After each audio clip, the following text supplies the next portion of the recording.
ሃይማኖት ማለት በአንድ መለኮት ሶስት አካላት ወይም በአንድ እግዚአብሔርነት ሶስት ስሞች። ለሐሎተ እግዚአብሔር ማለት ምን ማለት ነው? ሐሎተ ማለት ራሱ ሐሎት የሚለው ቃል በራሱ ምንን ይገልጻል?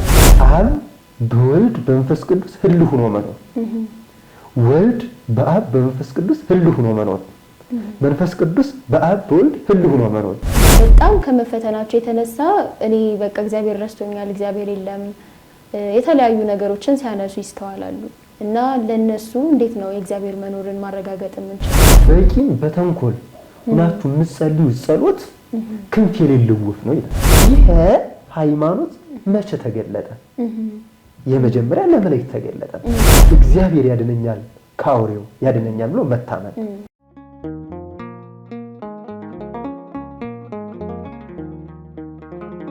ሰላም ጤና ይስጥልኝ ውድ የአራራይ ሚዲያ ቤተሰቦች እንዴት ናችሁ? ይህ ፕሮግራማችን በቤተክርስቲያናችን ላይ በሚያጋጥሙ የተለያዩ ርዕሰ ጉዳዮች ላይ እንዲሁም ደግሞ ስርዓተ ቤተክርስቲያንን በጠበቀ መልኩ የተለያዩ መርሃ ግብራትን እንዲሁም ሊቃውንት መምህራንን እየጋበዝን በተለያዩ ርዕሰ ጉዳዮች ላይ የምናቀርበው ፕሮግራማችን ጀምሯል። ከኛ ጋር አብራችሁን ቆዩ በማለት በአክብሮት ጋብዛችኋለሁ። አጠገቤ መምህር ይገኛሉ። ራሳቸውን ያስተዋውቁልናል። እንኳን ደህና መጡ መምህር። እንኳን ደህና ቆያችሁኝ። እንግዲህ መጋቤ ሐዲስ መምህር ብርሃነ ሕይወት በላይ እባላለሁ። የአዲስ ኪዳንና የፍትሐ ነገሥት እንዲሁም የቅኔ መምህር። እሺ መልካም አባታችን እዚህ አክብረው ስለመጡልን እግዚአብሔር ይስጥልን እያልን ያው በዛሬው ርዕሰ ጉዳይ ላይ ውይይታችንን እንጀምራለን። የዛሬው ውይይታችን የሚሆነው በነገረ ሃይማኖት ዙሪያ በተለይ ደግሞ ሐሎተ እግዚአብሔርን በተመለከተ የተለያዩ ሀሳቦችን እያንሸራሸርን እንወያያለን ማለት ነው። እሺ እንኳን ደህና ቆያችሁ። እንግዲህ እንድንወያይ እግዚአብሔር ይርዳን። አሜን። እሺ የመጀመሪያው ጥያቄያችን የሚሆነው ነገረ ሃይማኖት ምን ማለት ነው? ስለ ነገረ ሃይማኖት የሚለው ስያሜውስ ከየት መጣ? ምንድነው ነገረ ሃይማኖት? በውስጡ ምን ይዟል? የሚሉትን እስቲ እንገሩኝ። ነገረ ሃይማኖት የሃይማኖት ትምህርት አውዳዊ ፍቹ የሃይማኖት ትምህርት ይላል። ነገርን አባቶቻችን ድርሳን ብለው ይተረጉሙታል፣ ትምህርትም ብለው ይተረጉሙታል፣ የተለያየ ትርጓሜ ይሰጡታል። የሃይማኖት ትምህርት ሲሆን ሃይማኖት የሚለው ግን ሁለት አውዳዊ ፍች አለው። ሃይማኖት ማለት ማመን መታመን የሚል ፍች ይሰጠናል። ወደ ትርጉሙ ከመሄዳችን በፊት ግን ያለ ሃይማኖት እግዚአብሔርን ማስደሰት አይቻልም። ይህንን የነገረን ደግሞ ቅዱስ ጳውሎስ ነው። ዕብራውያን 11 ላይ ወዘእንበለ ተአምኖሰ ኢይትከሀል ያስምርዎ ለእግዚአብሔር፣ ያለ ሃይማኖት እግዚአብሔርን ሊያስደስት አይቻልም። ሃይማኖት ያለው ሰው ቢኖር የእግዚአብሔርን መኖር ይመን፣ እግዚአብሔርም የሚያስፈልገውን ሁሉ እንደሚሰጠው ማመን አለበት ብሎ ቅዱስ ጳውሎስ ይናገራል። ይሄ የሚታየው ዓለም የማይታየውም ዓለም ከማይታየው ከእግዚአብሔር የተገኘ እንደሆነ ያረጋገጠው በሃይማኖት ነው። ዕብራውያን 11 ላይ የሚነግረን እሱን ነው። ሃይማኖት ብቻ ደግሞ ማለት አይደለም። ሃይማኖት መሰረት ስለሆነ ነው። ቅዱስ ዮሐንስ አፈወርቅ እንደነገረን ሃይማኖት መሰረት ነው፣ ምግባር ትሩፋት ደግሞ ህንጻ አዳራሽ ወይ ጣራ ግድግዳ ነው ብሎ በምሳሌ ቅዱስ ዮሐንስ አፈወርቅ ይገልጽልናል። ነው ሃይማኖት ምንድነው ወደሚለው ወደ ጽንሰ ሐሳቡ ስንመለስ ሃይማኖት ማለት ሰው ሰራሽ አይደለም። ሰዎች ተሰባስበው ይሄ ይሁንልን ይህንን እናድርገው ብለው በሰዎች ሐሳብ የተመሰረተ አይደለም። አነሰ ብለን ደግሞ የምንጨምርበት አይደለም። አይ በስቷል ብለን ደግሞ የምንቀንሰው አይደለም። የሚቀነስም አይደለም፣ የሚጨመርም አይደለም፣ የሚዳሰስም አይደለም፣ የሚታይም አይደለም። እንዲህ ከሆነ ሃይማኖት ምንድነው? ሃይማኖት ማለት አብን ወላዲ ወልድን ተወላዲ መንፈስ ቅዱስን ሰራጺ ብሎ ማመን ነው። ቅዱስ ያሬድ ይህንን ሲነግረን ሃይማኖት እንተ ማእባብ ተፈጥረት ሀበ ወልድ ታበጽ ወሀበ መንፈስ ቅዱስ ትትፌጸም፣ ሃይማኖት አብን ወላዲ በማለት ትጀምራለች፣ ወደ ወልድም ታደርሳለች ማለት ወልድን ተወላዲ ወደ ማለት ይቀጥልና በመንፈስ ቅዱስ ትፈጸማለች ማለት መንፈስ ቅዱስን ሰራጺ በማለት ትፈጸማለች። ስለዚህ ሃይማኖት ማለት አብን ወላዲ፣ ወልድን ተወላዲ፣ መንፈስ ቅዱስን ሰራጺ ብሎ ማመን ነው የመጀመሪያው ማለት ነው። ማመን ያልነውም ይሄ ነው። ይሄ ማለት ምን ማለት ነው? በዚህ በሃይማኖት ውስጥ ወይም በነገረ ሃይማኖት ውስጥ ምናየት በጣም ብዙ ጉዳዮች አሉ፣ ጥልቅ ሀሳብ የያዙ ማለት ነው። አሁን አብ የሚለው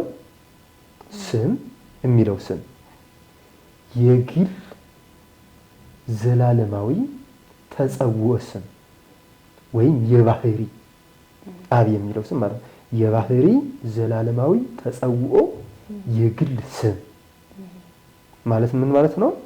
ለምሳሌ ያህል የባህሪ ስንል ምን ማለታችን ነው? አብ የሚለው ስሙ የራሱ የአብ ብቻ ነው አብ የሚጠራበት። ይህ ስሙ ደግሞ ባህሪያዊ ነው፣ አካሉ ያልቀደመው ማለት ነው። አካሉ ያልቀደመው ደግሞ ዘላለማዊ ነው። በዚህም ጊዜ ይሻራል የማይባል ማለት ነው። ዘላለማዊ የሆነ የባህሪው ስም ነው። ስሙ አካሉን ይገልጻል፣ አካሉ ደግሞ ስሙን ይገልጻል። ለምን ከተባለ ከስም ተቀድሞ ወደፊት የተገኘ አካል የለምና። ለምሳሌ በምሳሌ ለመረዳት ብናስብ የሰው የባህሪ ስሙ ማን ነው ይባል? ሰው የሚለው ነው። በመጽሐፍ ቅዱስ ስናየው ኦሪት ዘፍጥረት ምዕራፍ 2 ላይ ንግበር ሰብአ እግዚአብሔር አለ ሰውን ባሪያችንና በምሳሌያችን እንፍጠር አለ። አሁን ሰው የሚለውና እንፍጠር የሚለው ቃል አይቀዳደም። በሌላ ማገላለጽ እንግለጸው ቢባል አንዲት እናት በማህፀኗ ስትጸንስ ምን ጸነሰች ነው የሚባለው? ሰው ነው የሚለው። ስለዚህ አካሉ ስሙ ነው፣ ስሙ አካሉ ነው። ከስም ተለይቶ የተገኘ አካል የለም፣ የቀደመ አካል የለም። ስለዚህ አብ የሚለው ስም የአብ የባህሪው ዘላለማዊ የግል ስሙ ነው። ይህንን ማመን ነው። ስሙ አካሉን አይቀድመውም፣ አካሉ ደግሞ ስሙን አይቀድመውም። ከአካሉ ወደ ኋላ የተገኘ ስም የለም። ከአካሉ ወደ ኋላ የተገኘ ስም የለም። ከአካሉ ወደ ኋላ የተገኘ ስም አካል የቀደመው ስም ስለሌለ ስሙ አካሉ ነው፣ አካሉ ስሙ ነው። ስለዚህ የባህሪ ዘላለማዊ የግል ስም ብለው አባቶቻችን ነገሩ። ይሄ የባህሪ የዘላለማዊ የግል ስም የአብ ስም ሲሆን ደግሞ የወልድ የዘላለማዊ የባህሪ ስሙ ወልድ የሚለው ነው። ለምን ከተባለ ሁልጊዜ ወልድ እንደተባለ ነው የሚኖረው። ለምሳሌ እንደ ምሳሌ በምሳሌ ለመረዳት ስንሞክር እኔ አሁን በህፃንነቴ ልጅ ተባልኩ፣ አሁን ደግሞ ጎለመስኩና ጎልማሳ ተባልኩ። ነገ ደግሞ ወደ ትዳር ገብቼ ልጅ ስወልድ አባት የሚል ስም አገኛለሁ። የወልድ ግን ሁልጊዜ ወልድ እንደተባለ ነው የሚኖረው። ወልድ እንደተባለ ይሄ ወልድ የሚለው ስሙ የባህሪ ዘላለማዊ የግል ስሙ ነው፣ የባህሪ ስሙ ነው። ቅድም እንደተናገርኩት አካሉ ስሙ ይገልጻል፣ ስሙ ደግሞ አካሉ ይገልጻል። ለምን ከተባለ ከስም ተቀድሞ የተገኘ አካል የለምና። ይህንን ማመን ነው ሃይማኖት። መንፈስ ቅዱስ የሚለውም እንዲሁ የመንፈስ ቅዱስ የሚለው ስሙ የባህሪ ዘላለማዊ የግል ስሙ ነው። መንፈስ ቅዱስ የሚለውንም ስሙ አካሉን ይገልጻል፣ አካሉ ደግሞ ስሙን ይገልጻል። ይሄ ስመ ባህሪ ይባላል። አብ የሚለው ስመ ባህሪ ይባላል፣ ወልድ የሚለው ስመ ባህሪ ይባላል፣ መንፈስ ቅዱስ የሚለው ስመ ባህሪ ይባላል። ከዚህ ቀጥሎ የምናየው ደግሞ ስመ ግብር አለ። ስመ ግብር ማለት ደግሞ የስራ ስም ማለት ነው። የስራ ስም ለምሳሌ ያህል አሁን በፍጡራን ደረጃ ስናየው ሁለት አይነት ስም አለ፣ ስመ ባህሪና ስመ ግብር የምንለው። ስመ ባህሪ ቅድም የዘረዘርነው ነው የሰውን ባህሪ። ስመ ግብር ደግሞ እንደ ጊዜ ግብሩ የሚወጣለት ነው። ለምሳሌ ያህል አንድ ዶክተር ከመሆኑ በፊት ዶክተር በሚል ስም አይጠራም። ዶክተር ከሆነ በኋላ ግን ዶክተር በሚል ስም ይጠራል ማለት ነው። ይህ ስም ግን ደግሞ የሚቀር ስም ነው የዶክተሩ ማለት ነው። ስራውን ቀይሮ ሌላ ስራ ከጀመረ ወደ ሌላ እድገት ካገኘ እድገት ባገኘበት ስራ ስም ነው ሊጠራ የሚችለው። ከዛ አይ ዶክተር ነበረ ተብሎ ስሙ ይቀራል ማለት ነው። ወልድ የሚለው ስም ማለት ተወላዲ የሚለው ስም ስመ ግብር ያለው ተወላዲ የሚለው ነው። ተወላዲ ማለት ደግሞ መወለድ ማለት ነው። ተወላዲ የሚለው ስም ለወልድ የሚሰጥ የግብር ስም ነው። የግብር ስም ነው። ይሄ ስም ደግሞ ዘላለማዊ ስም ነው። ዘላለማዊ ስም ነው። ደግሞ ዘላለማዊ ብቻ ሳይሆን ደግሞ የወልድ የግል ስም ነው። የግል ስም ነው። ተወላዲ በሚለው ስም አብ አይጠራበትም፣ መንፈስ ቅዱስም አይጠራበትም። ይሄ ተወላዲ የሚለው ስም ግብረ ስም ይባላል። መወለዱን ለማጠየቅ ማለት ነው። ተወላዲ የሚለው መወለድ የማን ግብር ነው ሲባል የወልድ ብቻ ነው። የወልድ ብቻ። ስለዚህ መወለድ የወልድ ከሆነ ተወላዲ የሚለው ስም የወልድ ብቻ ነው ማለት ነው። የአብ ደግሞ የግብር ስሙ ደግሞ ወላዲ ነው። ወላዲ የሚለው የአብ የግብር ስሙ ነው፣ የግል ስሙ ነው። ግን ደግሞ በዚህም ጊዜ ያልፋል የምንለው አይደለም፣ የባህሪው ነው ማለት ነው። ይህንን ስንል ደግሞ ስመ ባህሪና ስመ ግብር ይቀዳደማሉ ማለታችን አይደለም። ስመ ባህሪውን ስመ ግብሩን ለይተን ስለተናገርን ስመ ባህሪው ስመ ግብሩን ይቀድማል ማለታችን አይደለም። መቀዳደም የለም። ስለዚህ የአብ የግብር ስሙ ወላዲ አስራጽ የሚል ነው። የመንፈስ ቅዱስ የግብር ስሙ ደግሞ ሰራጺ ነው። ይሄ የመንፈስ ቅዱስ የግብር ስሙ ነው። ሰራጺ በሚለው ወልድም አይጠራበትም፣ መንፈስ ቅዱስም አይጠራበትም። ለምን? ግብር ይፋለሳል። ስለዚህ ይሄ ስም ቅድም እንደዘረዘርኩት ደግሞ ይሄ ስም አሁንም አብሮ የሚኖር ስም ነው። ጊዜ የማይሽረው በዚህም ጊዜ ያልፋል የማይባል ነው። ሶስተኛው ስመ ከዊን ማለት ደግሞ ምን ማለት ነው? ስመ ከዊን ማለት የመሆን ስም ማለት ነው። የመሆን ስም ማለት ምን ማለት ነው? ለምሳሌ አብ ልብ ነው፣ ወልድ ቃል ነው፣ መንፈስ ቅዱስ እስትንፋስ። ስለዚህ ከዊነ ልብ፣ ከዊነ ቃል፣ ከዊነ እስትንፋስ ይሄ ተገናዝቦ ያለበት ነው። ከሁለቱ ስሞች የኛው ደግሞ ተገናዝቦን የያዘ ነው። ተገናዝቦ ማለት ገንዘብ ማድረግ፣ አንዱ የአንዱን ገንዘብ ማድረግ። ከዊነ ልብ አብ ነው፣ ከዊነ ቃል ወልድ ነው፣ ከዊነ እስትንፋስ መንፈስ ቅዱስ ነው። አሁን እዚህ ላይ በደንብ ልናየው የሚገባ ነገር ከአብ ልብነት ልብን ሳይሆኑ ወልድና መንፈስ ቅዱስ ልብነትን ገንዘብ አድርገው በአብ ልብነት ያስባሉ። ተገናዝበው ማለት ይሄ ነው። ግን ልብን አይሆንም።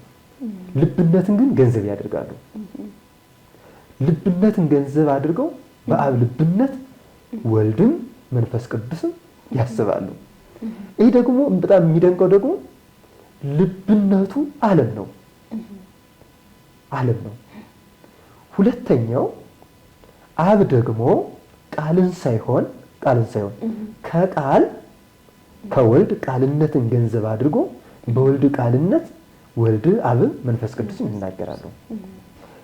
ወልድ አብ ደግሞ ከመንፈስ ቅዱስ እስትንፋስነትን ገንዘብ አድርገው እስትንፋስን ሳይሆኑ በተአቅቦ በመጠባበቅ ገንዘብ በማድረግ በመንፈስ ቅዱስ እስትንፋስነት ሕያዋን ሆነው ይኖራሉ። ስለዚህ ሃይማኖት ማለት የአብ ልብነትን፣ የወልድ ቃልነትን፣ የመንፈስ ቅዱስ እስትንፋስነትን ማመን፣ ከዊነ ስም ማለት ከዊነ ቃል፣ ከዊነ ልብ፣ ከዊነ እስትንፋስ የሚለው ማመን፣ ከዚያ ስመ ግብር፣ ስመ ባህሪ የሚለው ማመን። በዚህ ውስጥ በስመ ግብርና በስመ ባህሪ መካከል ተፋልሶ የለም። አሁን ስመ ግብርን የአንዱን ስመ ግብር ለአንዱ ስመ ግብር እንስጥ ብንል ተፋልሶ ያመጣብናል። ለዚያ ነው ወልድ በመወለድ ግብሩ በኋላ ዘመን ሰው የሆነው ማለት ነው።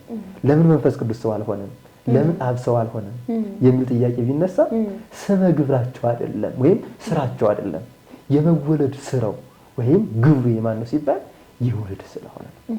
ስለዚህ ሃይማኖት ማለት አብን ወላዲ፣ ወልድን ተወላዲ፣ መንፈስ ቅዱስን ሰራጺ ብሎ ማመን ነው። ሌላው ሃይማኖት ማለት በደንብ ልናየው የሚገባ ነገር ሶስት አካላት አሉ። በሶስት አካላት መካከል ደግሞ አንድ መለኮት አለ። አንድ መለኮት አለ። የሚደንቀው ይሄ ሶስት አካላት ሲኖሩ ሶስት አካላት አንድ መለኮትን አይከፋፍሉም። አንድ መለኮት ደግሞ ሶስት አካላትን አይጠቀልልም። እንዴት? በጣም ይደንቃል። የሚደንቀውም ይሄ ነው። ለምሳሌ በምሳሌ እንኳን ብንረዳው አባቶቻችን በተለያየ ምሳሌ መስለው ነግረውናል። እንደው በሚታይ በዚች ጣት እንኳን እንመስለው። ለምሳሌ ይህች ጣት ሶስት አጽቅ አላት። 1 2 3 ሶስቱ አጽቅ አንድ ጣትን አልከፋፈለም። አንድ ጣት ደግሞ ሶስቱን አጽቅ አልጠቀለለችም። በጣም የሚገርም ምስጢር ነው ይሄ ምስጢር። አብ መንፈስ ቅዱስ ወልድ ለምን ይችን ወልድ አደረጓት? አብን መንፈስ ቅዱስ ከታች አድርገው ከላይ ወልድ ለምን አደረጉ? ይሄ የሚደንቀው ምንድነው? ይች ጣት ይች አጽቅ ሁለቱን ታስገኛለች። ግን ከሶስቱ አጽቅ የትኛው ይቀድማል ይባል መቀዳደም የለም። ደግሞ መቀዳደም ብቻ ሳይሆን ይሄ ሶስቱ አጽቅ ደግሞ አንዱን ጣት አይከፋፈልም። አብ መንፈስ ቅዱስ ወልድ ብለናል። ወልድ በዚች የተመሰለበት ምክንያቱ ይች ጥፍራችን ታች ገብታ አትቆጠርም። ብናጥፋትም ታጠፋለች። ከዚህ ደግሞ ቆርጠን የምንጥላት ጥፍር ደግሞ አለች፣ ቆሻሻ የምትቋጥር ማለት ነው። ይች የስጋችን ምሳሌ ነች። ከሶስቱ አካል ሰው የሆነ ማን ነው? እግዚአብሔር ወልድ ነው። እግዚአብሔር ወልድ ነው። ያች ተቆርጣ የምትጣለው ጥፍር ደግሞ ከኛ ያለ ኃጢአት ሰው ሆኖ የ5500 ዘመን የነበረውን በደል ያስወገደልን ምሳሌ ነች። ስለዚህ ይች ጣት ሶስት አጽቅ ኑሯት ግን አንድ ጣት ትባላለች። አንድነቷ ሶስትነቷን አልጠቀለለም፣ ሶስትነቷ ደግሞ አንድነቷን አልከፋፈለም። ይሄ ማለት ምን ማለት ነው? አንድነታቸው ሶስትነታቸውን አልጠቀለለም፣ ሶስትነታቸው ደግሞ አንድነታቸውን አልከፋፈለም።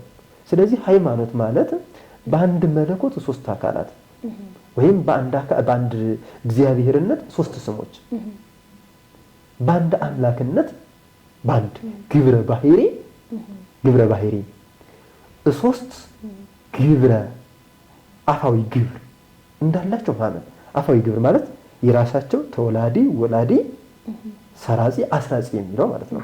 ግብረ ባህሪ ደግሞ ማለት ደግሞ መፍጠር፣ በመፍጠር በግብረ ባህሪ አፋዊ ግብር እንዳለ ማመን። በአንድነት ስም መካከል ሶስትነት ስም እንዳለ ማመን ማለት ነው። እግዚአብሔር የሚለው ስም የአንድነት ስማቸው ነው። አምላክ የሚለው ስም የአንድነት ስማቸው ነው። መለኮት የሚለው ስም የአንድነት ስማቸው ነው። በመለኮት በሚለው ስማቸው አብ ወልድ መንፈስ ቅዱስ የሚል ስም እንዳለ ማመን። አብ ወልድ መንፈስ ቅዱስ የሚለው ስማቸው መለኮት የሚለውን ስማቸውን አልከፋፈልም።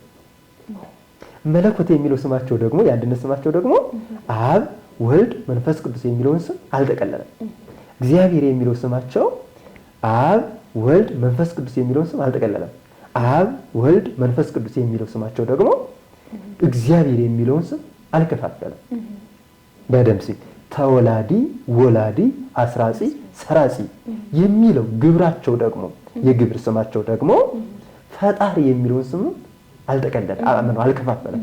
ፈጣሪ የሚለው ስም ደግሞ የግብር ስማቸውን የግል የግብር ስማቸውን አልጠቀለለም። ስለዚህ ሃይማኖት ማለት ይሄንን ማመን ነው። ሌላው ሃይማኖት ማለት የእግዚአብሔርን መኖር ማመን ነው። እሱም በሁለተኛው ጥያቄ ማየትም እንችላለን። ስለዚህ ሃይማኖት ማለት ይሄ ሲሆን ይሄ ሃይማኖት መቼ ተገለጠ? የመጀመሪያ ለመላእክት ተገለጠ። አንዳንድ ሰዎች በዚሁም እንደው ለማስገንዘብ ያክል ሃይማኖት ተጀምሮ ባለመ መላእክት ነው ይላሉ። ለሃይማኖት መገኛ የለውም። ሃይማኖት ራሱ እግዚአብሔር ነው ብለናልና ሃይማኖት እግዚአብሔር ከሆነ ደግሞ ለእግዚአብሔር ጥንት የለውም፣ ለዘመኑ ፍጻሜ የለውም። ስለዚህ ሃይማኖት በዚህ ጊዜ ተገኘ ማለት አንችልም። በዚህ ጊዜ ግን ተገለጠ እንላለን። ስለዚህ ለመላእክት ተገለጠ፣ ከመላእክት ደግሞ ለሰው ልጅ ተገለጠ። በየጊዜው እግዚአብሔር ራሱን ያልገለጠበት ዘመን የለም። ለምሳሌ በተለያየ መንገድ ገልጿል። በንግግር የገለጸበት ዘመን አለ፣ በሰው አምሳል የገለጸበት ዘመን አለ፣ በንጉሠ ነገሥትነት የገለጸበት ዘመን አለ።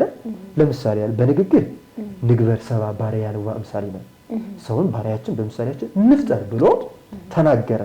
እነዚህ ላይ የሚያስረዳን ሐሳብ ምንድነው? ቁጥራቸው ከአንድ በላይ መሆኑን አለ የሚለው ደግሞ አንድ መሆናቸውን ያስረዳናል። ሶስት መሆናቸውን ያስረዳል በዚህ ላይ። ምክንያቱም በቅንፍ የተቀመጠ ነገር ሶስት የሚል ነገር የለም። ይሄ ዘፍጥረት 2 ላይ ያለ ኃይለ ቃል ነው። ዘፍጥረት 11 ላይ አሁንም ስንሄድ ደግሞ ንዑ ንረድ ወንካው ነገሮሙ ለከለዳውያን፣ ኑ እንውረድና የከለዳውያንን ቋንቋቸውን እንብላል ቃል እግዚአብሔር ይላል። አሁን አለ የሚለው አንድነትን የሚያሳይ የመጽሐፍ ቅዱስ ክፍል ነው። እንውረድ የሚለው ደግሞ ኑ የሚለው ደግሞ ከአንድ በላይ መሆናቸውን የሚያሳይ ነው። አሁን እዚህ ላይ ሶስት የሚል ነገር አልተቀመጠልንም። ዘፍጥረት 18 ላይ በሰው አምሳል ተገለጸ። ለአብርሃም በሶስት ሽማግሌዎች አምሳል ተገለጸ። ሶስትነቱን እዚያ ላይ ገለጸልን። ይህንን ቅዱስ ያሬድ ለአብርሃም የተገለጸው ምስጢር ሲተረጎም አብርሃም ርየ ሰለስተ እደው፣ አብርሃም ሶስት ሰዎችን አየ። በዛቲ ዕለት ምስጢረ ሥላሴ ነበሩ። በዚያች ቀን የሥላሴን ምስጢር አወቀ ተገነዘበ አለ። ስለዚህ ይሄ ሃይማኖት የተገለጠ ነው። የተገለጠ ነው። ማን የገለጠው? ራሱ እግዚአብሔር የገለጠው። እርሱ የሰጠንን እኛ እንቀበላለን። ከእርሱ የተቀበልነው ነው፣ ከማንም የተቀበልነው አይደለም። ከዛ ከእርሱ ወረደ፣ ወደ ለመላእክት ተገለጠ፣ ከመላእክት ለሰው ልጅ ተገለጠ። እንዲህ እያለ ወደ ልጅ ይቀጥላል። ንጉሠ ነገሥትነቱን በያዕቆብ ለምሳሌ ለያዕቆብ በረጅም መሰላል ተተክላ ከዛ ዙፋን ተዘርግቶ ንጉሥ እዚያ ላይ ተቀምጦ ታየው ይላል። ንጉሠ ነገሥትነቱን እንዲሁ በንጉሥ አምሳል ነገረን። ይህም ብቻ አይደለም፣ ከያዕቆብ ጋር ሌሊት ሁሉ ሲታገል አደረ ይላል። ዘፍጥረት 32 ላይ ማለት ነው። ዘፍጥረት 28 ላይ ማለት ነው። ይህን ሁሉ ነገረን። እንዲህ እያለ በአባቶቻችን ትንቢት እያናገረ መጣ። በአዲስ ኪዳን ደግሞ ከሶስቱ አካል አንዱ አካል ኢየሱስ ክርስቶስ ተገለጠ፣ ሰው ሆነ፣ ተገለጸ። ከዛ በምድር ላይ ተመላለሰ፣ አስተማረ። ዮሐንስ ማቴዎስ 3 ላይ ክርስቶስ ሲጠመቅ አብ ድምፁን አሰማ። ዝንቱ ወልዴ ዘአፈቅር የማፈቅረው የምወደው ልጄ ይሄ ነው እሱን ስሙት ብሎ ድምፁን አሰማ። መንፈስ ቅዱስ ደግሞ በርግብ አምሳል ወረደ፣ ተገለጠ። ይህም ብቻ አይደለም። የማቴዎስ ወንጌል ምዕራፍ 16 ላይ ጌታችን መድኃኒታችን ኢየሱስ ክርስቶስ ሐዋርያትን ጠየቃቸው። የሰው ልጅ ማን ይሉታል ብሎ ጠየቃቸው። ያን ጊዜ አንዳንዶቹ ሙሴ ነህ ይሉሃል፣ አንዳንዶቹ ኤርምያስ ነህ ይሉሃል፣ አንዳንዶቹ ደግሞ ከነቢያት አንዱ ነው ይሉሃል አሉት። ያኔ እሱ እናንተስ ማን ትሉኛላችሁ ብሎ ጠይቃቸው። ቅዱስ ጴጥሮስ ብድግ ብሎ አንተ ውእቱ ወልደ እግዚአብሔር ሕያው፣ አንተ የሕያው ባህሪ የእግዚአብሔር ልጅ ሕያው ባህሪ እግዚአብሔር ነህ። ያን ጊዜ ስጋና መንፈስ አልገለጸልን፣ የሰማይ አባቴ ገለጸልን ብሎ። ስለዚህ መገለጥ ነው ሃይማኖት። የሰው ልጅ ተሰባስቦ የሚሰራው የሚያበጀው የሚቀንሰው የሚጨምረው አይደለም።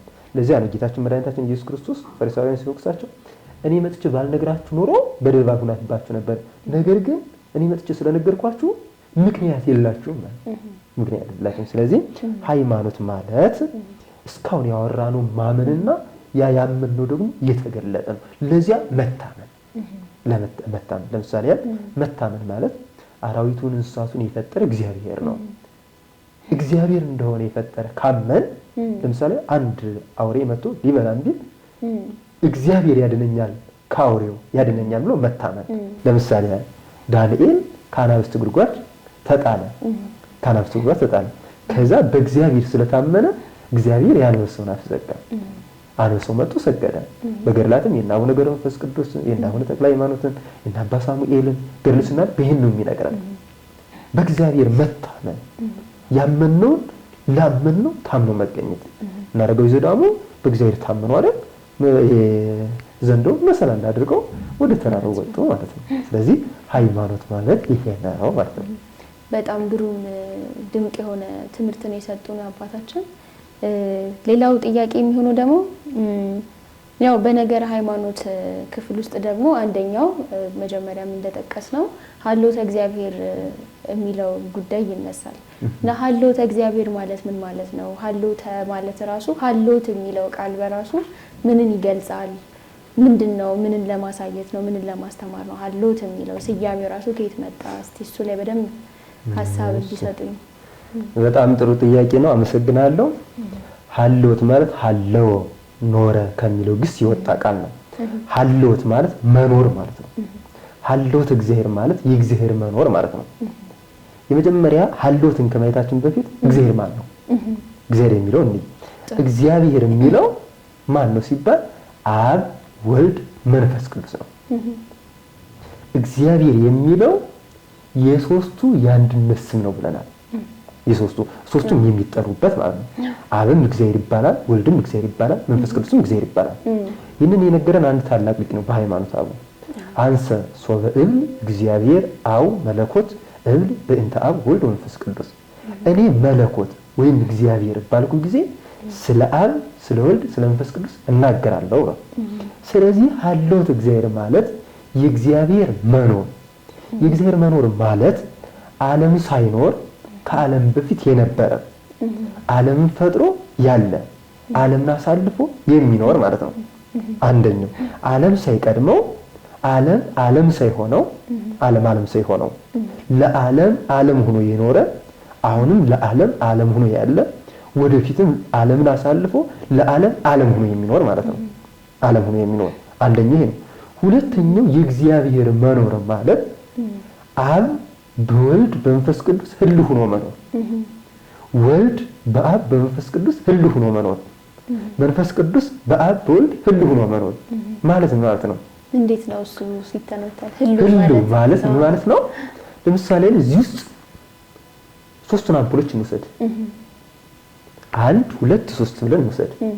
አሁን የሶስቱም የአምፖል ብርሃን ወደ ታች ተነስቷል። ያንዱ የአምፖል ብርሃን በአንዱ አምፖል ብርሃን ህልው ነው፣ ግን አልተዋሃደም፣ ውህደት የለው። ለምሳሌ ያንደኛውን ብናጠፋው ስላልተዋሃደ ይጠፋል፣ ስላልተዋሃደ ማለት ነው።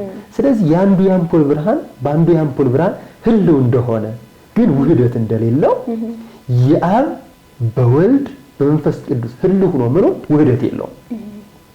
ሌላ አንድ ምሳሌ እንጠቀም። ለምሳሌ አሁን ነፋስ፣ የፀሐይ ሙቀት ከምድር በላይ ከሰማይ በታች ባለው በአየር ላይ ይኖራሉ። በአየር ላይ ሲኖሩ ህልዋን ሆኖ ነው የሚኖሩ። ለምሳሌ ነፋሱ በፀሐዩ ብርሃን ህልው ሆኖ ይኖራል። የፀሐዩ ብርሃን ደግሞ በነፋሱ ህልው ሆኖ ይኖራል። ህልዋን ሆነው ሲኖሩ ነፋሱ የፀሐዩን ብርሃን አይገፋውም፣ የፀሐዩ ብርሃን ደግሞ ነፋሱን አይገፋውም። ነፋሱ ከፀሐዩ ብርሃን የፀሐዩ ብርሃን ከነፋሱ ጋር ህልው ሆኖ ሲኖር ደግሞ ውህደት የለውም። ምክንያቱም ፀሐይ ስትጠልቅ ብርሃኗን ይዛ ነው የምትጠልቀው። ውህደት ቢኖረው ከነፋሱ ጋር ተዋህዶ ይቀር ነበር፣ ግን ውህደት የለውም። ውህደት ስለሌለው ህልው ይባላል ማለት ነው። እርስ በርስ ይጠቃቀማሉ እንጂ አንድ አይሆኑም እንደማለት ነው። መዋሃድ የለም። ውህደት የምንለው ምን አይነት መሰለሽ? ውህደት ማለት ምን ማለት መሰለሽ? የማይለይ ነገር ለምሳሌ የነፍስና የስጋ ውህደት አለ፣ ተዋህዶ ወይም ደግሞ የትፍሲትና የመለኮት ተዋህዶ። ትፍሲትና መለኮት ተዋህዷል አይደል? ከዛ ትፍሲትን ከመለኮት መለኮትን ከትፍሲት መለየት እንችላለን? አንችልም። ሌላ ምሳሌ እንጠቀም። ለምሳሌ ብረትን ወስደን ከእሳት ውስጥ እናስገባው። ከዛ ብረቱ እሳቱን ገንዘብ ያደርጋል፣ እሳቱ ደግሞ ብረቱን ገንዘብ ያደርጋል። ብረቱን ከእሳቱ እሳቱን ከብረቱ መለየት እንችላለን? ውህደት ማለት እሱ ነው። ህልውና ማለት ደግሞ ውህደት የሌለው እንለየው ባለ ሰዓት ደግሞ ልንለየው የምንችል ማለት ነው። ልንለየው የምንችል ህልውና ማለት ነው። በጣም እሺ። ሌላ እንሂድ። አሁን ለምሳሌ እሱ ወንድም ያለ አንቺ አለሽ እኔ ያለው አሁን ሶስታችን በሐሳብ መንግስተ ሰማያት እንሂድ። አሁን የሶስታችን ሐሳብ መንግስተ ሰማያት ድረስ ይሏል። የሶስታችን ሐሳብ ከዚህ እስከ መንግስተ ሰማያት ሙሉ ነው። ግን ያንቺ ሐሳብ የሱን ሐሳብ አልገፋውም፣ የኔ ሐሳብ ያንቺን ሐሳብ አልገፋም። የኔ ሐሳብ ባንቺ ሐሳብ ላይ አልተደረበ። እንመልሰው ብንል የመለስ ነው፣ ስናመልሰው ተለያየ፣ ስላልተዋሃደ ማለት ነው። ስላልተዋሃደ ህልው ማለት ይሄ ነው። ህልው ማለት ያንቺ ሐሳብ የሱን ሐሳብ አልገፋውም፣ የሱ ሐሳብ ያንቺን ሐሳብ አልገፋም፣ የኔ ሐሳብ ደግሞ ያንቺን ሐሳብ አልገፋም። ያንቺ ሐሳብ በኔ ሐሳብ ላይ አልተደረበም፣ የኔ ሐሳብ ደግሞ ባንቺ ሐሳብ ላይ አልተደረበም። እንዲሁም የወንድማችን ሐሳብ በእኛ ሐሳብ ላይ አልተደረበም። መደራረብ ሳይኖረው ውህደት ሳይኖረው ከዚህ እስከ መንግስተ ሰማያት በህልው ሆኖ ይሄዳል፣ እንዲሁም ህልው ሆኖ ይመለሳል። ይህ ማለት ምን ማለት ነው?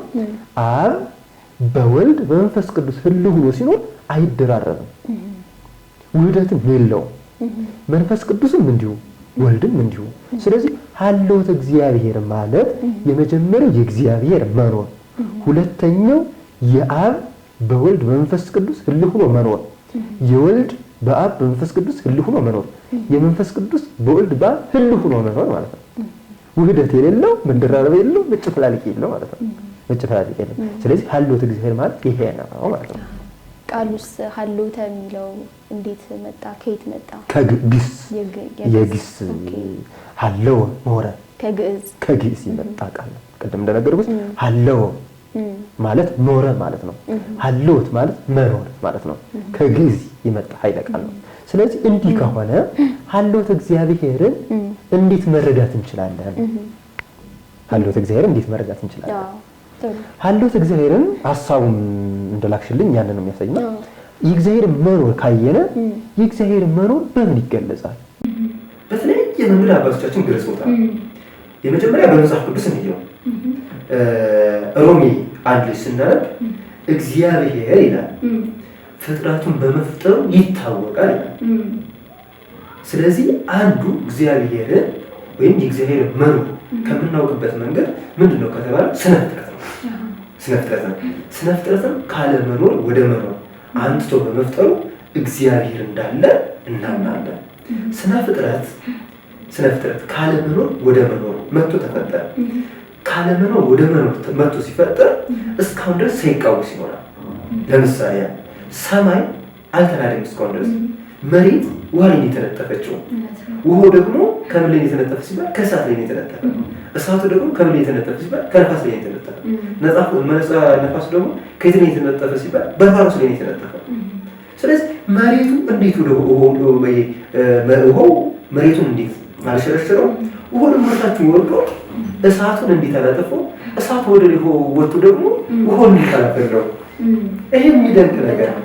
ስለዚህ የእግዚአብሔር መኖር ያስረዳል። ሌላው ሰው ተኝቶ የሚነሱ ወጥቶ ደግሞ ውሃውን እንዴት አላፈለው? ይሄ የሚደንቅ ነገር ነው። ስለዚህ የእግዚአብሔር መኖር ያስረዳል። ሌላው ሰው ተኝቶ የሚነሱ እግዚአብሔር ስላለ ነው።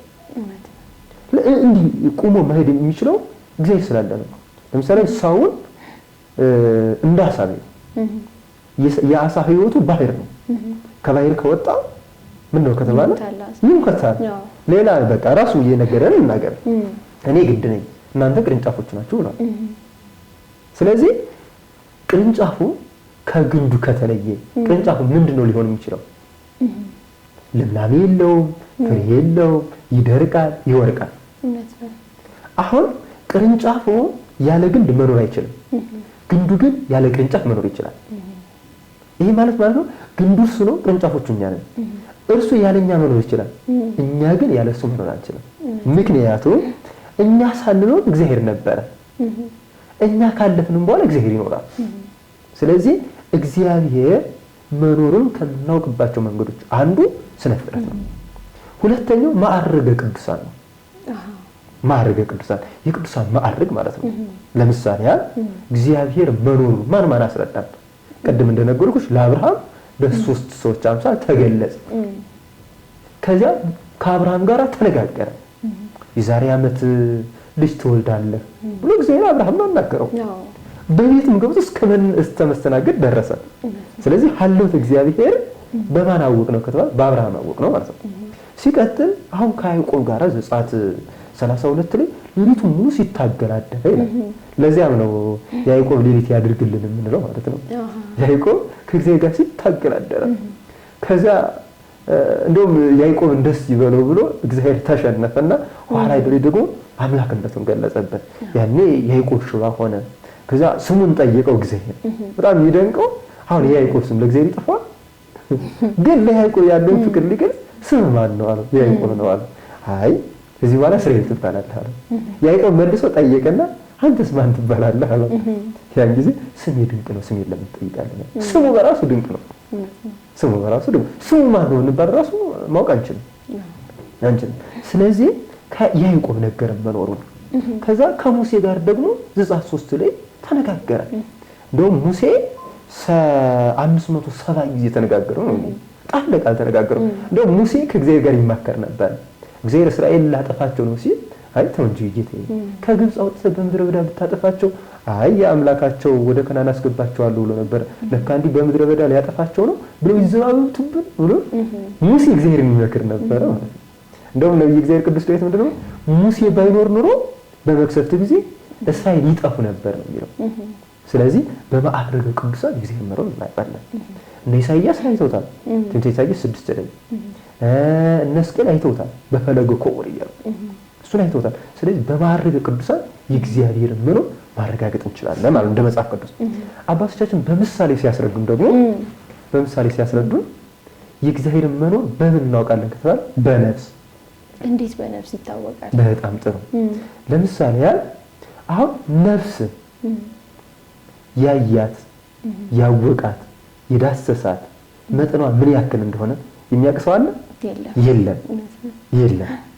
ግን ስላላወቅናት ነፍስ የለችም ማለት አንችልም። ስላላየናት ነፍስ የለችም ማለት አንችልም። መኖሯን በምን እናውቃለን? በሶስት ነገር፣ በነባቢነቷ፣ በለባዊነቷ፣ በህያዊነቷ። ይሄ ግብሯ ነው። በግብሯ ነፍስ እንዳለች እናውቃለን።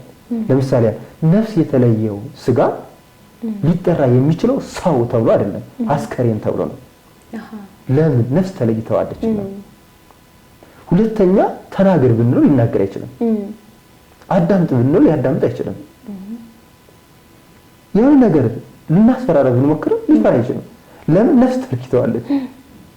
ነፍስ እንዳለች በሶስት ነገር ካወቅነ የማትታየዋ ነፍስ፣ የማትዳሰዋ ነፍስ፣ የማትታወቀዋ ነፍስ፣ የማትመረመረዋ ነፍስ በግብሯ ካወቅነ የማይታየው እግዚአብሔር፣ የማይመረመረው እግዚአብሔር፣ የማይታወቀው እግዚአብሔር፣ ተመርምሮ የማይታወቀው እግዚአብሔር እንዳለ በግብሩ ማመን እንችላለን ማለት ነው። ማወቅ እንችላለን። ፀሐይና ጨረቃን በማውጣቱ በማፈራረቁ፣ ክረምትና በጋን በማፈራረቁ፣ ዝናብ በማዝነቡ ዝናብ ደግሞ እኮ የሚነግረን እኮ ይሄ ደመናትን ውቅያኖስ ዘርግቶ ውሃውን ወደ ሰማይ ሲያወጡ ውሃው እንዴት አይፈስበትም ያለ ነው የሚነግረን። ይሄ በራሱ ሀልዎት እግዚአብሔርን የሚነግረን ነው። ሀልዎት እግዚአብሔርን የሚነግረን ነው። እንደውም ቅዱስ ጴጥሮስ ክርስቶስን ምን ወጠየቀው? ጌታዬ ሆይ አንተ ግን ትተኛለህ አትተኛም አለው። ከዛ አልተኛም አለው። እንዴት ብለህ ትኖራለህ አለው። ከዛ በምሳሌ ያስረዳው። ውሃ የያዘ የሞላ ብርጭቆ ወስዶ ለጴጥሮስ ሰጠው። ከዛ ይዘህ ተቀመጥ አለው። ጴጥሮስ አንጎላቻ ማለት እንቅልፍ መጣበት። ከዛ እንዲህ ቁጭ ብሎ የተሰጠውን ባደራ መልኩ የተሰጠውን የብርጭቆ ውሃ እንደያዘ አንቀላፋ። ብርጭቆ ወደቀ። ከዛ ተሰበረ። ሲነቃ ጴጥሮስ ብርጭቆ ወርቆ ተሰብሯል፣ ውሃው ፈሷል። ከዛ በምሳሌ እየነገረው ነው። እኔ በባህሪዬ እንቅልፍ ወይም መተኛት ቢኖርብኝ ዓለም እንዳሁኑ ወርቃ ተሰበር ነበር። ስለዚህ ዓለም ያለችው እግዚአብሔር ስላለ ነው። ዓለም በህይወት መኖር የቻለችው እግዚአብሔር ስላለ ነው። ምክንያቱም ቅድም እንደነገርኩት እሱ ግንድ ነው፣ እኛ ቅርንጫፎች ነን ብለናል። ስለዚህ የእግዚአብሔርን መኖር ከምናውቅባቸው መንገዶች አንዱ ነፍስ ነች ማለት ነው። ይህንን የነገረን ጎርጎርዮስ በሃይማኖታው ገባሬ ተአምራት የሚባል ሊቅ አለ። እሱን የነገረን ስላልታወቀች ግን የነፍስ መኖር ደግሞ እምንክድ አይደለንም፣ በግብሯ እናውቃለን እንጂ ብሏል። ሁለተኛው አባቶቻችን ከገለጹበት በብዙ መንገድ ገልጾታል የእግዚአብሔርን መኖር። ሁለተኛው ከገለጹበት መንገድ አንዱ ደግሞ ህሊና ነው። ህሊና ለምሳሌ ህሊናችን በአጭር ቁመት በጠባብ ደረት በተወሰነ አካል ውስጥ ነው ያለው። ግን ከዚህ እስከ መንግስተ ሰማያት ይሄዳል፣ እስከ በርባሮስ ይሄዳል፣ እስከ ጽራሪያም ይሄዳል። ህሊናችን ግን ምን አይነት እንደሆነ ማወቅ እንችላለን? አንችልም። ምን ያክል እንደሆነ መጠኑ አናውቅም። እንኳን ህሊናችን ይቅርና እንዴት እንደምናስብ ራሱ አናውቅም። ይሄ የማናውቀው ህሊናችን እንዳለ የምናውቀው የሰው ልጅ በማሰብ ነው። ስለዚህ አንድ ሰው መቼስ ህሊናን አላየሁትም ህሊናን አላወቅኩትምና ህሊና የለም ማለት አይችልም። ህሊና እንዳለ ካሰበ ወይም ካመነ ህሊና እንዳለው ካመነ ደግሞ የማይታይ ህሊና እንዳለው ካመነ ህሊናን የፈጠረ እግዚአብሔር ስላልታየ የለም ማለት እንችላለን። ሌላው እንደው ለማስረዳት ባጭሩ ለምሳሌ አንድ አይነ ስውር የፀሐይ ብርሃንን ማየት ስላልቻለ ፀሐይ የለችም ማለት ይችላል? አይችልም። አንድ ጆሮ የማይሰማ አካል ጆሮ ስላልሰማ አይ ቃል እግዚአብሔር የለም ማለት ይችላል? አይችልም። አንድ ምንም የማያውቅ ሰው ምንም ነገር ስላላወቀ ዕውቀት የለም ማለት ይችላል? አይችልም። ዕውቀት መኖሩ በማን ይታወቃል? በሚያውቁት አካላት። ድምጽ መኖሩ በማን ይታወቃል? በሚሰሙት አካላት። የፀሐይ ብርሃን መኖሩ በምን ይታወቃል? በሚያዩት አካላት። ስለዚህ የእግዚአብሔር መኖሩን ቅድም እንደዘረዘር ነው በስነ ፍጥረት ማወቅ እንችላለን፣ በማዕረገ ቅዱሳን ማወቅ እንችላለን። እና ስለመኖሩ የሚያስረዳ ብዙ ነገር አለ። መጽሐፍ ቅዱስ ራሱ ይነግረናል። ስላለ መኖሩ ግን የሚያስረዳን የለም።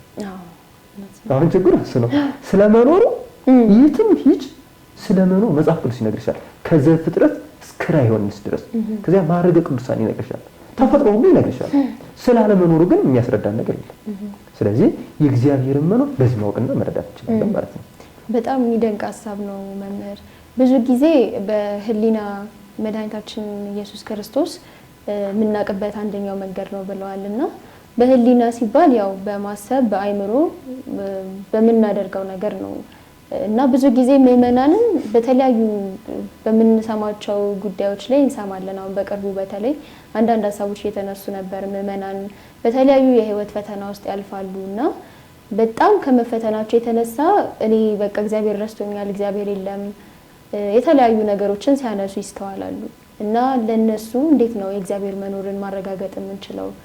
በተለይ አሁን ካለው ከእግዚአብሔር ጋር አያይዘን ስናነሳው በህይወት ፈተና ውስጥ ሲሆኑ ጸሎታቸውን ቶሎ ሳይሰማ ሲቀር በጣም ብዙ አብዝተው ያማርራሉና በቃ እኔ ጋር ፈጣሪ አልፈጠረኝም፣ እኔ ጋር የማመልከው አምላክ እየመለሰልኝ አይደለም ብለው ያስባሉ። ስለዚህ ለእንደዚህ አይነት ምዕመናን በተለይ ኦርቶዶክሳዊ ሆነው ለነበሩ በተለይ ህይወት ፈተና ውስጥ ላሉ እንዴት እናረጋግጥላቸው ሀሎተ እግዚአብሔር መኖሩን? ከዚህ ጋር አያይዘን እስቲ እንጋይ። በጣም ጥሩ ጥያቄ ነው። ሁላችንም የምንፈተንበት ጥያቄ ነው። ማለት ሰዎች እየመጡ እንዴት ለምን የሚሉት ጥያቄ ነው። እንደው እግዚአብሔር እንደ ዘመኑ ሆኗል የሚሉ አሉ። በጣም እግዚአብሔር መቼም ቢሆን እንደ ዘመኑ አይሆን። እግዚአብሔር ያልኖርበት ዘመን የለም፣ የማይኖርበትም ዘመን የለም፣ የሌለበትም ዘመን የለም። ለምንድን ነው ጸሎታችን የማይሰማው? ስለ ሁለት ነገር ቅዱስ ዮሐንስ አፈወርቅ ነው የነገረን። አንደኛው የምንጸልየው ጸሎት ምን አይነት ጸሎት ነው? የመጀመሪያው የምንጸልየው ጸሎት ለኛ የማይጠቅም አይነት ጸሎት ሊሆን ይችላል። የምንለምነው ልመና ማለት ነው። እንደማይጠቅም እናውቆ እንደምንጎዳበት አውቆ እንደማይረባን ነገር አውቆ ወደ ኃጢአት እንደምንሄድበት አውቆ እንደሆነ ማመን አለብን። ሁለተኛው ግን ከፍቅሩ ብዛት የተነሳ ስለወደደን እንጂ ስለጠላን ስላልፈጠረ ስለሌላ አይደለም። ለምሳሌ በምሳሌ እንግለጽ። ዮሐንስ አፈወርቅ ነው የነገረን። ለምሳሌ አለ ቅዱስ ዮሐንስ አፈወርቅ አንድ የመንደር ውሻ ይምጣ አለ። ከዛ የመጣው የሆነ ነገር አይቶ ነው። ለምሳሌ በበዓል ሰዓት እንደው ፋሲካ ነው ያን ጊዜ ያሸተተው ነገር አለ። ከዛ መጣ። ወዲያው እንደመጣ የፈለገውን ነገር ቢሰጠው የፈለገውን ነገር አንጠልጥሎ ይሄዳል። ከዛ ያ አካል መቼ ነው የሚመጣው ሲባል ሌላ ጊዜ ነው ደግሞ ሲያስፈልገው ነው የሚመጣ። ስለዚህ ይሄንን የራስ ለማድረግ ለማላመድ የፈለገውን ነገር ማዘግየት አለበት። ያንን እስኪሰጥ ድረስ ቤቱን ይለምደዋል፣ ቤተሰቡ ይለምደዋል። ከዛ በተደጋጋሚ ቤቱን እስከመጠበቅ ድረስ ይመጣል። ልክ እግዚአብሔርን ተላጽቆተ ሲል ይለዋል። ከሱ ጋር ሊያወህደን ሲፈልግ ቤቱን እንድንለምዱ ሲፈልግ ይሄ መዓዛ ቅዳሴውን እንድናሸት ሲፈልግ እንድናስቀድስ ሲፈልግ ለልመናችን ይዘገያል። ለምን ከተባለ ከእርሱ ጋር ሊያወህደን ስለፈለገ ነው እንጂ እኛ ፍጥረቶቹ ስላልሆን አይደለም። እንደዚያም አንዳንድ እንኳን ለኛ ለኦርቶዶክሳውያን በስሙ ላመን ይቅርና ፀሐይ ለሁሉም ይወጣል፣ ለካዱትም ለሚያምኑትም ለኃጥኡም ለጻድቁም ዝናብን ያዘንባል፣ ፀሐይን ያወጣል፣ ማለትና ሌሊቱን ያፈራርቃል። ለይቶ ኃጥ ብለን ለምናስባቸው ወይም ደግሞ ለካዱት ዝናብን ያላዘነበበት ዘመን የለም፣ ፀሐይንም ያላወጣበት ዘመን የለም። ማለትና ሌሊትንም ያላፈራረቀበት ዘመን የለም።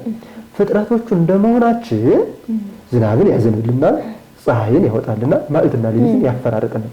ደግሞ ከእርሱ ጋር ሊያዋህደን ሲፈልግ ደግሞ ልመናችን ያዘገየው እንጂ ፍጥረቶቹ ስላልሆነ እርሱ ስለሌለ ጸሎታችን ስላልሰማ አይደለም።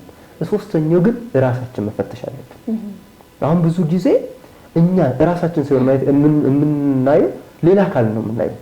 ለምሳሌ ከጸሎታችን በፊት እርሱ አልሰማንም ከማለት በፊት እኔ እግዚአብሔርን ሰምቼዋለሁ ወይስ አልሰማሁትም? እኔ እግዚአብሔርን ተረድቼዋለሁ ወይስ አልተረዳሁትም? እኔ እግዚአብሔርን ፈልጌዋለሁ ወይስ አልፈለኩትም? ወይም ደግሞ ለጸሎት የሚበቃ አካል አለኝ የለኝም ብሎ ሰው ራሱን መጀመሪያ ማየት አለበት። ለምሳሌ ከቤት ያለችውን ሰራተኛውን ሳይሰማ እግዚአብሔርን ስማኝ ማለት ይሄ በእግዚአብሔር ላይ እንደማሾፍ ነው የሚቆጠረው። ወንድሙን ሳይሰማ እግዚአብሔርን ስማኝ ማለት እግዚአብሔርን እንደማሾፍ ነው የሚቆጠረው። ስለዚህ ሶስተኛው ትልቁ መፍትሄው ለጸሎታችን መፍትሄ መጀመሪያ ራሳችን አይተን ከዛ ወደ እግዚአብሔር መሄድ። እግዚአብሔርን እሺ ብዬዋለሁ አላልኩትም? ለእግዚአብሔር የተመቸው ክርስቲያን ወይስ አይደለሁም? ለእግዚአብሔር በጎ ነገር አድርጌያለሁ ወይስ አላደረኩም? እኔ ለእግዚአብሔር በጎ ሰው ሆኛለሁ ወይስ አልሆንኩም ብሎ ሰው ራሱን ማየት አለበት። እግዚአብሔርን ከማየቱ በፊት ራሱን ማየት አለበት። ይህንን ያሉን ደግሞ አባቶቻችን ናቸውና እግዚአብሔር አለ ያልኖረበት ዘመን የለም። እንደውም ማሪሳቅ ላይ ምንድነው ጸሎት ስትጸልዩ አለ እግዚአብሔር የማይሰማ ሆኖ አይደለም ማለት የእናንተ ኃጢአታችሁ ገደል ሆኖ እያስቀረባችሁ ነው ይላል። እያስቀረባችሁ ነው። ሌላም እንጨምር ወግሪስ የሚባል ሊቅ ይህን ሲነግረን በቂም በተንኮል ሁናችሁ የምትጸልዩ ጸሎት ክንፍ የሌለው ወፍ ነው ይላል። ሰው በተንኮል ሆኖ በቂም ሆኖ በበቀል ሆኖ ወንድሙን እየተበቀለ በወንድሙ ላይ ጉድጓድ እየማሰ የኃጢአት ሸክም እያሸከመ የበደል ሸክም እያሸከመ ሂዶ ቢጸልይ ጸሎቱ ክንፍ የሌለው ወፍ ነው የሚሆነው። ለምሳሌ ክንፍ የሌለው ወፍ ልበርም አይችልም። ስለዚህ በኃጢአት ተውኖ የሚጸለይ ጸሎት ግዳጅ አይፈጸም። ስለዚህ ሰው እግዚአብሔርን ከማየቱ በፊት ራሱን ማየት አለበት። እግዚአብሔርን ከመውቀሱ በፊት ራሱን መውቀስ አለበት። ይሄ ወቀሳ ነው። እግዚአብሔር የለም ማለት ወቀሳ ነው። አልፈጠረኝም ማለት ወቀሳ ነው። ስለዚህ ሰው እግዚአብሔርን ከመውቀሱ ራሱን መውቀስ መጀመሪያ ስላለ አለበት ብዬ አስባለሁ። በጣም ጥሩ መምህር።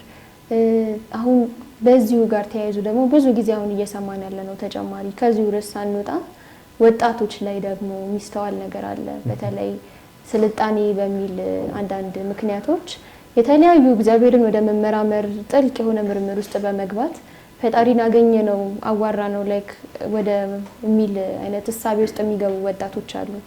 ይሄ እንዴት ነው? በተለያዩ ስልጠናዎች ውስጥ እየገቡ የተለያዩ ፕራክቲሶችን ወይም ልምምዶችን እየከወኑ ምንድነው በተመስጦ ወይም ሜዲቴሽን የሚባል እንቅስቃሴዎች አሉና እነሱን በማድረግ እግዚአብሔርን ለማግኘት ለማናገር የሚፈልጉ አሉ። እና ይሄን ነገር ተመስጦ ወይም ደግሞ ሜዲቴሽን የሚባለው በስልጣኔ ውስጥ ያለ እንቅስቃሴ እንዴት ነው እግዚአብሔርን ለማግኛ መንገድ ይሆናል ወይ? ምንድነው እግዚአብሔርን ማግኛ መንገድ? ትክክለኛው መንገዱ የትኛው ነው ይላሉ እርስዎ? አሁን ያልሻቸው ሁሉ ፍልስፍናዎች ናቸው። እነዚህ ፍልስፍናዎች ደግሞ ሌላ ውስጥ የሚያስገቡ ናቸው። እግዚአብሔርን በዚህ መንገድ አይደለም የምናገኘው። እግዚአብሔር የማይመረመር አምላክ ነው። እንደውም አንድ ቅዱስ ኤፍሬም ሃይማኖተ አበው ላይ እግዚአብሔርን መርምረህ ብታገኘው ኑሮ እንደራስህ ባስመሰልከው ነበር ይላል። እግዚአብሔርን በፍልስፍና መንገድ አናገኘው። እግዚአብሔርን ልናገኘው የምንችል ልናየው የምንችል ቅድም እንደነገርኩሽ በቅድስና መንገድ ነው። ልክ እነ አብርሃም ባዩበት መንገድ፣ እነ ሙሴ ባዩበት መንገድ፣ በተነጋገሩበት መንገድ፣ እነ ኢሳይያስ በተነጋገሩበት መንገድ ባዩበት መንገድ፣ እነ ሕዝቅኤል ባዩበት በተነጋገሩበት መንገድ ነው። የነሱ መንገድ ደግሞ የፍልስፍና መንገድ አይደለም፣ የቅድስና መንገድ ነው። ራሳቸውን ከዓለም ለይተው ራሳቸውን ክደው ራሳቸውን ብቸኛ አድርገው እግዚአብሔርን ብቻ ዓለም አድርገው በእግዚአብሔር ዓለምነት እየኖሩ ከእግዚአብሔር ጋር እየተነጋገሩ ሁሉን ነገር ትተው እግዚአብሔርን ተከትለው ነው ያዩት። ይሄ ማለት ግን አብርሃም በትዳር ውስጥ ነበር የለ ሙሴ በትዳር ውስጥ ነበር ልትይዝ ይችላልሽ። በትዳር ውስጥ መኖር እግዚአብሔርን ለማየት ወይም ላለማየት አይገድብም። የሚያስፈልገው ምንድነው ከተባለ ራስን ገቶ ራስን ንጹህ አድርጎ በተቀደሰ ትዳር ውስጥ መኖር። ስለዚህ እግዚአብሔርን የምናየው አባቶቻችን ባዩበት መንገድ እንጂ በሌላ መንገድ እግዚአብሔርን ማየት አንችልም። እንደውም ይሄ ትዕቢት ነው። በነገራችን ላይ እንደውም አንድ አባት አባ ገብረ ኪዳን ሲያስተምሩ አንድ ያሰሙት ትምህርት እግዚአብሔርን አውቀዋለሁ ማለት ትዕቢት ነው፣ አላውቀውም ማለት ትዕቢት ነው ብሎ አስተማሩና ሲያብራሩ ሁለቱም ትዕቢት ነው እና ሲያብራሩት አላውቀውም ማለት ትዕቢት ነው ማለት ማን ፈጠረ ሲባል ሥላሴ ፈጠረኝ ማለት አለበት። ያቅሙን ያክል ማወቅ አለበት፣ መማር አለበት።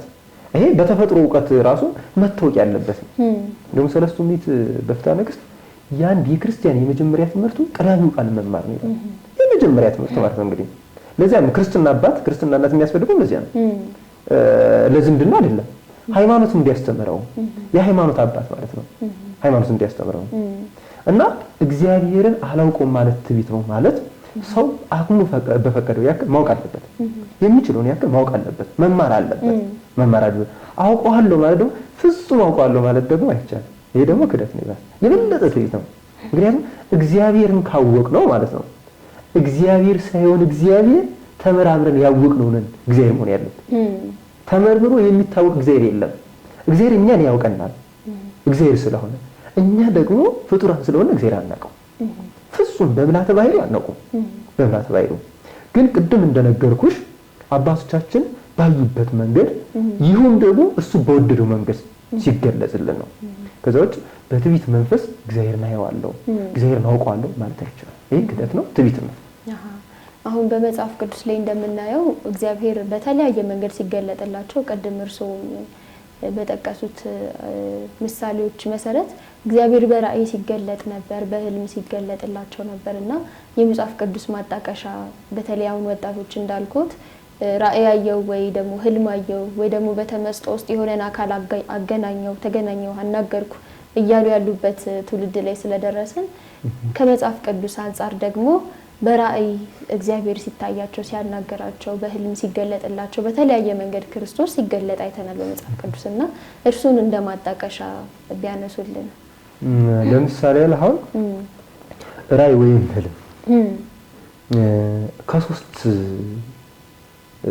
ነገር ነው ይላሉ አባቶቻችን። አንደኛው ከሰይጣን የሚመጣል። ከሰይጣን የሚመጣው ልክ እንደማን ነው ካልሽኝ እንደ ሄሮድስ አይነት እመቤታችን ክርስቶስን በወለደችበት ወራት እሱ ክርስቶስን ይዛ በተሰደደችበት ወራት በዚህ ዋለችልህ፣ በዚህ አደረችልህ፣ በዚህ ሄደችልህ እያለ በራእይ ይነግረው ነበር፣ በህልም ይነግረው ነበር። እርሱም ኢየሱስን እየሰማ ይከተል ነበር። እርሱ ሰይጣን ለሄሮድስ ሲነግረው ደግሞ ለዮሴፍ ደግሞ ገብርኤል ይነግረው ነበር። በዚህ መጣ በዚህ ሂድ እያለ ማለት ነው። ከሰይጣን የሚመጣ ህልም አለ፣ ከመላክ የሚመጣ ህልም አለ። ከመላክ የሚመጣው ልክ በጎ ነገር። ከዛ ከሞት የሚመጣ ደግሞ አለ። ከሞት ማለት ከአራቱ ባህሪያት ማለት ነው። እንዴት ነው እሱ? አራቱ ባህሪያት ማለት ነው የእሳት ባህሪ አለ፣ የነፋስ ባህሪ አለ፣ የመሬት ባህሪ አለ፣ የውሃ ባህሪ አለ። ከነዚህ እነዚህ ካልተስማሙ የነዚህ ያለ መስማማት ቅዠትን ያመጣል። ለምሳሌ የውሃ ባህሪ ሲበዛ ማለት ነው። የውሃ ባህሪ ሲበዛ ሰው በህልሙ ወደ ሕፃንነት ጠባዩ ተመልሶ ውሃ ሲራጭ፣ ውሃ ገብቶ ሲሆን፣ ዝናብ ዘንቦ ምድሩን ሲያስለቀልቃት ያያል። ይሄ የውሃ ባህሪ ስለበዛ ነው። አንዳንዶች ሌላ አድርገው ይተረጉሙታል፣ ግን የውሃ ባህሪ ስለበዛ ነው። ሁለተኛ የእሳት ባህሪ ሲበዛ ደግሞ በህልሙ ይሄ መብረቅ ሲበርቅ፣ ቤት ተቃጥሎ እሳት ሲነድ ሰውነት ሁሉ በእሳት ይቃጠላል። ይሄ የእሳት ባህሪ ስለበዛ ነው። ሌላ ትርጓሜ አይደለም፣ ሌላ ሐሳብ አይደለም። አንገራ ፈላስፋ ላይ ያገኘነው ይሄን ነው። አባቶቻችን የተረጉሙልን ትርጓሜ ላይ ይሄን ነው። የነፋስ ባህሪ ሲበዛ ደግሞ ሌሊት በህልሙ ሲሮጥ፣ ነፋስ ሲነፍስ፣ የሆነ አውሬ ሲያባረረው፣ ነፋስ ቤትን ሲገለብጥ ያይ። ይሄ ደግሞ የነፋስ ባህሪ ስለበዛ ነው። የመሬት ባህሪ ሲበዛ ደግሞ ምን ይደረጋል መሰለሽ? በህልሙ መቃብር ሲቆፍር፣ ሲያርስ፣ እዛ ሲሄድ ደግሞ መሬቱ እየተናደ ወደ ኋላ ሲያደርቀው ያያል። ይሄ የመሬት ባህሪ ስለበዛ ነው። አንዳንዶቹ ልትሞት ነው ብለው ይተረጉሙታል። መቃብርክን እየማስክ ነው ብለው ይተረጉሙታል። ይሄ አይደለም፣ የመሬት ባህሪ ስለበዛ ነው። እውነተኛው ህልም እንዴት ነው? እንደ ሳሙኤል እንዴት መለየት ይቻላል? እንዴት መለየት ይችላል? እውነተኛውን ህልም እንዴት ነው መለየት የምንችለው ከተባለ አንድን ህልም ተደጋጋሚ 3 ጊዜ ማየት አለብን። ከዛ ውጭ ቅዠት ነው። ለምሳሌ ሳሙኤል የሐና ልጅ አንዱን ህልም ተደጋጋሚ 3 ጊዜ ነው ያየው። ከዚያ በኋላ እውነት እንደሆነ አረጋገጠ። ስለዚህ ማረጋገጫው እውነተኛ ህልም መሆኑ አንድን ህልም ተደጋጋሚ ማየት አለብን። ከዛ ውጭ ቅዠት ነው ሊሆን የሚችለው። ሁለተኛ እግዚአብሔር እንደው ዝም ብሎ የሚገለጥ አምላክ አይደለም። የሚገለጥ አምላክ አይደለም። አንዳንዴ ሰይጣንም እየተጫወተብን እንደሆነ መረዳት አለብን። ይህን ጊዜ ደግሞ ጥበብ መጠቀም አለብን። እንዴ መጀመሪያ እግዚአብሔር ሊገለጥልኝ የሚችል እኔ ማን ስለሆንኩ ነኝ ማለት አለብን። እንደው ሰው ዝም ብሎ ከዓለም ላይ ቁጭ ብሎ እግዚአብሔር ተገለጠልኝ ማለት ይቻላል? ከዓለም ርቀው ምን ነው እግዚአብሔር አሸንፈው ኑሮ ከዛ በኋላ እንኳን ሰይጣን እግዚአብሔር መስሎ መጥቶ ሊገለጥላቸው ሲፈልግ ማየት አልፈልግም ይላል። እንደው አስተማሪ ታሪክ ስለሆነ አንድ አባት በጣም ይበቁ ናቸውና እግዚአብሔር በመላ ዘመናቸው እግዚአብሔርን ያስደስቷበት ናቸው እና ሰይጣን በተለያየ መንገድ ሊፈትናቸው ፈለገ። ነገር ግን አልቻለም። አሸነፉት። የመጨረሻ አንድ እድል ልጠቀም ብሎ እግዚአብሔርን መስሎ መምጣት ለሰይጣን ችግር የለበትም። ይሄንን ማመን አለብን። መስሎ መሆን ነው የማይችለው። መስሎ መምጣት ችግር የለበትም። እግዚአብሔርን መስሎ መጥቶ ሌሊት ወዳጄ ድካም ግን አይቼ ጸሎት ግን ሰምቼ ከዚህ ዓለም ላሳርፍህ መጣሁ አላቸው። ከዛ እሳቸው ወሰዱና እሱን ላለማየት እጃቸውን ከዓይናቸው ላይ ጫኑ ነው የሚለው።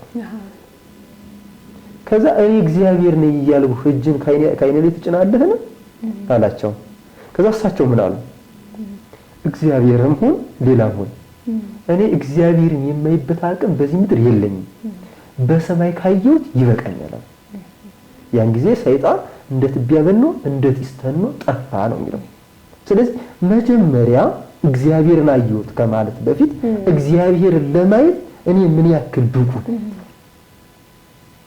ከእግዚአብሔር ጋር ለመነጋገር እኔ ምን ያክል ብቁ፣ ምን ያክል በቅቻለሁ ብሎ ራስን ማየት መጀመሪያ። ከዛ ራስን ካየ በኋላ የሚያዩን ህልም ደግሞ ልክ እንደ ሳሙኤል ተደጋጋሚ ያዩን ህልም ማየት ሲችል ህልም እውነተኛ ነው ማለት ነው።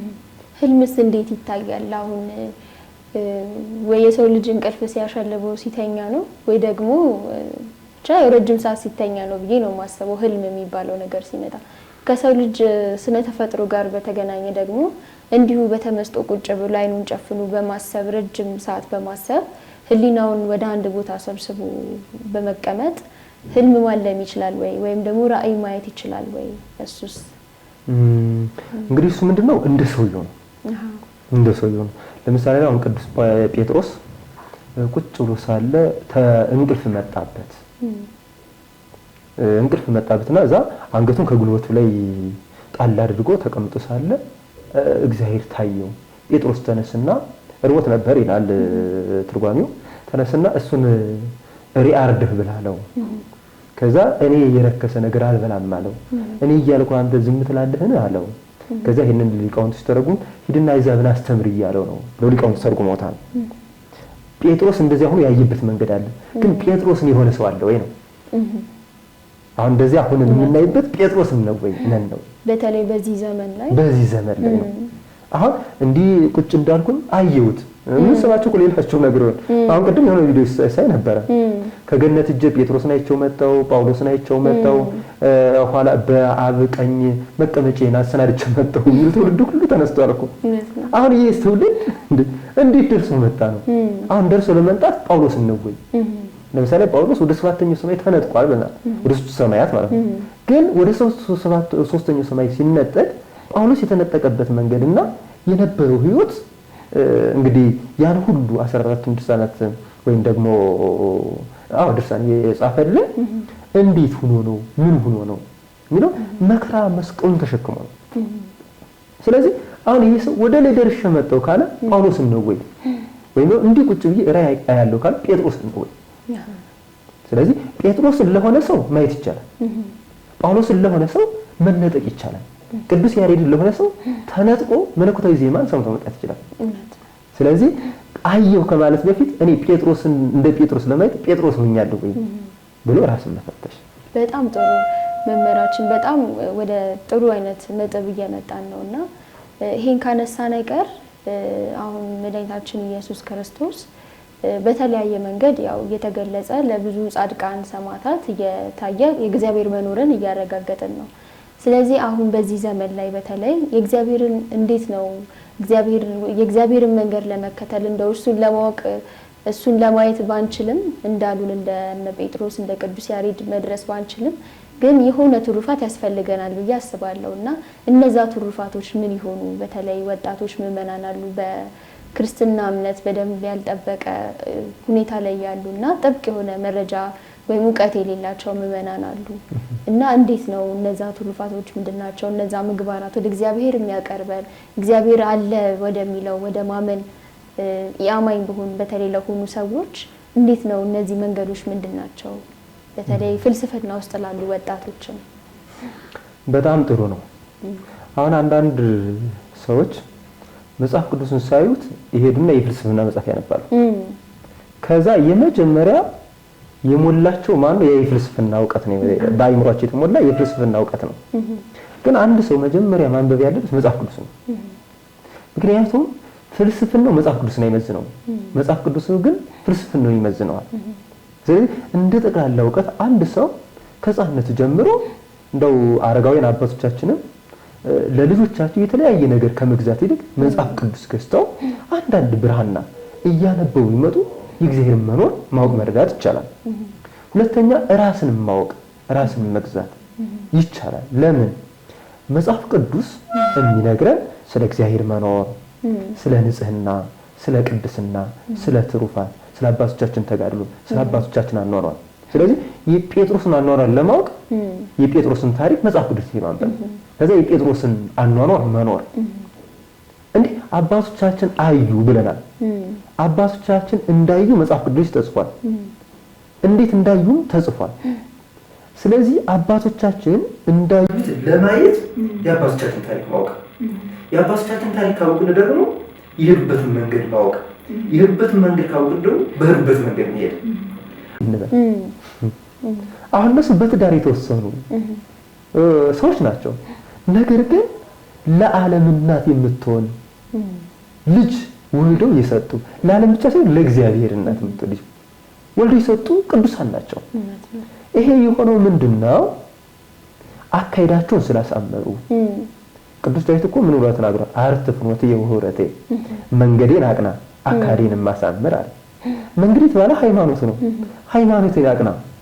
የተጣመመ ይቀራል ማለት አይደለም፣ የራሱን ነው። ለምሳሌ ሐዋርያት ድዊ መፈወስ ተስኗቸው ጌታ መጥቶ እነሱ የተሳናቸውን እሱ ፈወሰው። ለምን መፈወስ አልቻልንም ሲሉት በሃይማኖት የሰናፍጭ ቅንጣት ታክል ሃይማኖት ብትኖራችሁ ስለ ሃይማኖታችሁ ሕጸጽ ነው ያላቸው። የሰናፍጭ ቅንጣት ታክል ሃይማኖት ቢኖራችሁ ተራራውን ፍለሱ ብትሉ ይፈርሳል ነው ያላቸው። ስለዚህ ሃይማኖትን አቅና፣ ደግሞ አካሄድን ያሳምራል። ስለዚህ በቀና ሃይማኖት ሆኖ በምግባር ጎልምሶ በመኖር እግዚአብሔርን ማየት ይቻላል። ከእግዚአብሔር ጋር ተዋህዶ መኖር ይቻላል። ስለዚህ መጽሐፍ ቅዱስ ማንበብ፣ ወደ ቤተ ክርስቲያን መምጣት፣ ቆሞ ማስቀደስ፣ ሰዓታት ማስደረስ፣ ማህሌት መቆም። በተለይ አሁን ነገ የእመቤታችን ማህሌት መጥቷል። እንግዲህ ማህሌት ሲል መቼስ እንደው ያኔ መላእክት የወረዱ ነው የሚመስለው ማህሌቱ።